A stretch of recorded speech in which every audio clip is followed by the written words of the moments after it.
শ্রম আইন লঙ্ঘনের মামলায় 6 মাসের সাজাপ্রাপ্ত নোবেলজয়ী ডক্টর মোহাম্মদ ইউনূস সহ 4 জনের জামিনের মেয়াদ 4 জুলাই পর্যন্ত বাড়িয়েছে শ্রম আপিল ট্রাইব্যুনাল।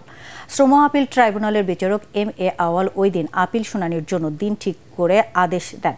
পরে ডক্টর ইউনূস অভিযোগ করেন, কারো ক্ষতি কখনো করেননি তিনি, তবুও তাকে দুর্যোগের ভেতরে থাকতে হচ্ছে। এর ফলে দেশের মানুষের জন্য কাজ করতে পারছেন না তিনি। হোমান্টিসদের রিপোর্ট। ভীষণ নিয়ে এলো ফুলঝুরি মেগা অফার সিজন 6। এই অফারে ফ্রিজ কিনলেই পাচ্ছেন নিশ্চিত 12 সেটের আকর্ষণীয় গিফট বক্স একদম ফ্রি। শ্রম আইন লঙ্ঘনের অভিযোগে শ্রম আদালতের দেয়া সাজা থেকে খালাস চেয়ে গত 28 জানুয়ারি আপিল করেন ডক্টর মোহাম্মদ ইউনূস সহ 4 জন। আপিল নিষ্পত্তি না হওয়া পর্যন্ত জামিনের আবেদন করেন তারা। পরে 3 দফায় জামিনের মেয়াদ বাড়ানো হয়।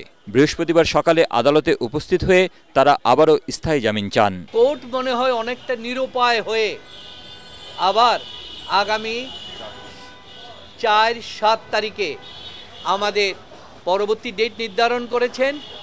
ওই দিন পর্যন্ত বেইল মঞ্জুর করেছেন। আমার ঠকার কি আছে? আমি যা করার করেছি। শেষ বয়সে যেটুকু করে যেতে চেয়েছিলাম আমাকে সে সুযোগ দেওয়া হচ্ছে না।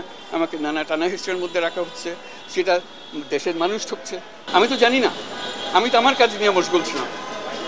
কেউ আমার উপরে রাগ করলো, কেন রাগ করলো, এত রাগ করলো যে আমাকে কাজকর্ম থেকে বিচ্যুত করে দিতে হবে, আমাকে গ্রামীণ ব্যাংক থেকে সরিয়ে দিতে হবে, ইত্যাদি ইত্যাদি।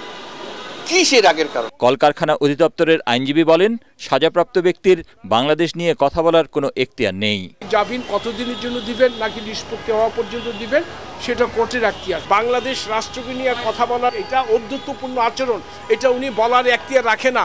আপনাকে মাথায় রাখতে হবে, প্রফেসর ইউনূস কিন্তু এখানে সাজাপ্রাপ্ত আসামি। তিনি জানান, আদালতের অনুমতি নিয়ে বিদেশ যেতে পারবেন ডক্টর ইউনূস। শ্রম আইন লঙ্ঘনের অভিযোগে গ্রামীণ টেলিকমের কর্ণধার ডক্টর মোহাম্মদ ইউনূস ও 3 শীর্ষ কর্মকর্তাকে গত 1 জানুয়ারি 6 মাসের কারাদণ্ড দেন শ্রম আদালত। একই সাথে আপিল করার শর্তে তাদের 1 মাসের জামিন দেয়া হয়।